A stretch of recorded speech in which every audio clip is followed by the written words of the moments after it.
Hi everyone, my name is Ayanda from South Africa. Today I'll be teaching fruit names in Zulu. Amagilebhisi.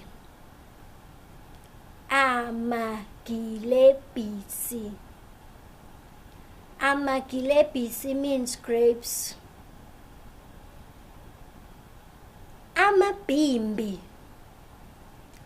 Amabhimbi. Amabhimbi means strawberries. Iwolintshi. Iwolintshi. Iwolintshi means orange. Pineapple.